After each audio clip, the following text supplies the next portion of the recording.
I didn't get a press sample of the Steam machine. I don't know if Valve even has a UK PR presence anyway, and I didn't win the postcode lottery to be able to even buy one. So I figured since Valve has opened up SteamOS to run on any PC you'd want, I'd use some parts I have already and build my own Steam machine.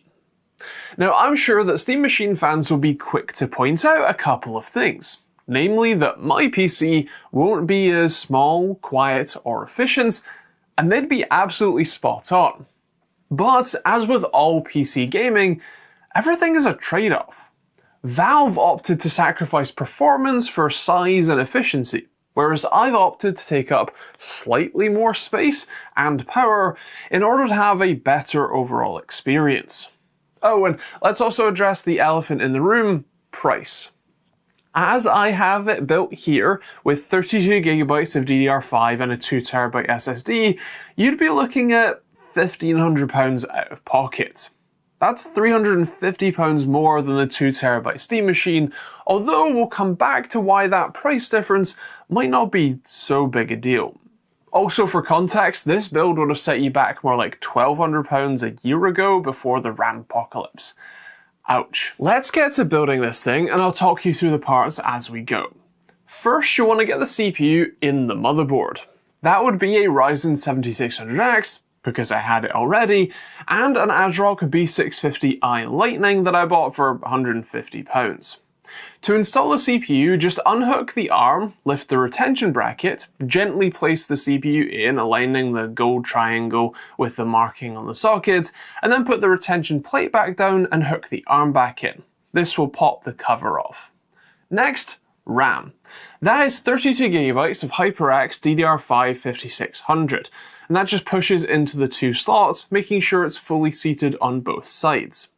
You'll also want to install the M.2 SSD, which just means pulling the heatsink off, slotting the Sabrent Rocket 4 2TB Gen 4x4 drive in, peeling the film off the thermal pad, and then screwing the heatsink back down. Finally, we'll want to install the cooler.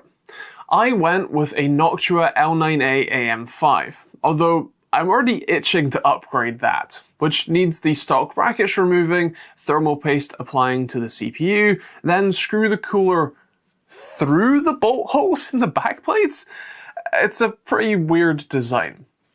Oh, and of course, don't forget to plug the fan in too. That's the motherboard built up and ready to go. When it comes to the case, I went with the very pretty Fractal Terra in white, which is more silver, really. A case that is only about twice the size of the Steam machine, yet accommodates basically any GPU you could want. That's pretty cool. The side panels fold up, then come off with just one pull tab, and the top panel just pulls back and then lifts off. Then you want to install the power supply. I went with a Corsair SF750 here. You also want to attach any cables that you need. For me, that is just the 24-pin, 8-pin CPU, and one 6+2-pin GPU. Then stick the power supply in, screw it down, attach the pass-through power sort of cable to it, and don't forget to turn the PSU itself on. Installing the motherboard is equally simple, just 4 screws, plus the 2 power connectors, of course. You'll also need to plug the PCIe ribbon cable in, along with the power switch connector and the 2 USB connectors for the front panel. I also did a bit of cable management while I was in there too. The GPU drops in on the other side, screws in, plus stick the power connector in. And the GPU I've gone with here is the RX 9060 XT, the 8GB version, because that's what I had on hand. That's still a decent bit faster than the Steam machine's overclocked RX 470. The 16GB version of the 9060 XT is generally only about £50 more, so if you are building this for yourself, you might want to splash out a tiny bit extra. In theory, that's it, unless you want to get fancy.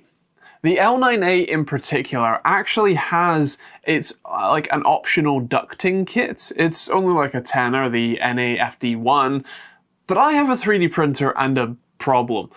So I modeled my own duct that uses the included longer screws to hold it to the heatsink. I glued some foam over the top to create a nice seal on the side panel, and initially I left it across the whole front of that sort of funnel as a bit of a filter, but it turned out to be too restrictive, so I ended up cutting it to be just a sort of rim around the edge after filming. The aim for this is to bring the cold air from outside the case inside instead of recirculating the hot air from around the cooler. In practice, people report a 5 degrees Celsius drop in temperatures, although as I quickly found out, the L9A and 7600X don't exactly match.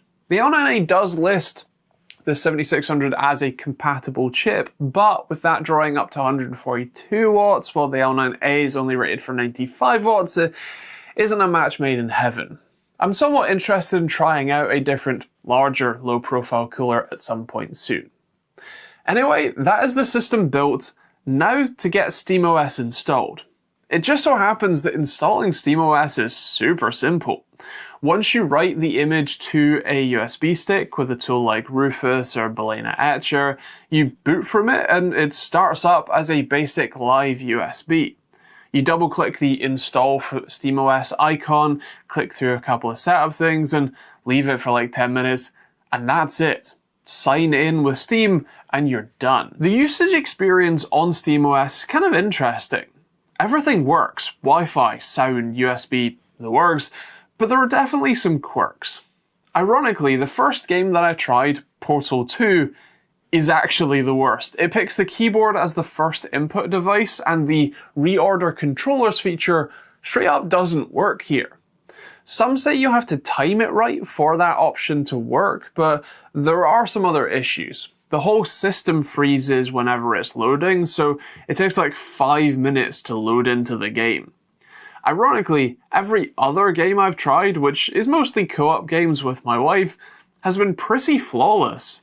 We've been playing Moving Out and Overcooked 2 a fair bit now, which is a lot of fun.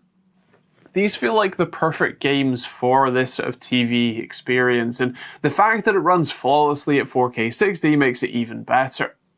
I also downloaded an old favourite, Castle Crashers, and again, I'm loving playing this again. It plays nice and smooth, as you would expect, although interestingly, we're still looking at a pretty minimal amount of power usage. At least in Castle Crashers, the Steam overlay reports something like 35 watts of GPU power usage, and I'm sure about the same or even less on the CPU front. That's not bad. This is a pretty great overall experience, with the only letdowns really just being a couple of bugs and controller pairings. The controllers I have can be a little sort of temperamental to stay connected, so I'll have to work out a way to move the dongles so that they can be in a better position, despite I'd like to actually stay connected despite only being about 6 feet away. One thing I would say is just how good of an experience SteamOS can be. Putting the system to sleep, even with the game still running, means you can turn your controller back on and you're right back in the game. That's pretty incredible, considering Windows would wake up every 30 seconds, break, and if a controller disconnects, well, like especially mid-game, you'd have to reboot the entire PC just to get it to work again. Okay, maybe that one's a little facetious, but still. This is genuinely a pretty seamless experience, and the fact that I can switch this to desktop mode and still use it as a living room HTPC as well, that's pretty sweet. The raw horsepower on tap here is a good bit faster than the Steam machine itself, meaning especially with FSR running my 4K 60 TV will be great for a variety of games, and the 32 gigs of RAM is a pretty nice addition too.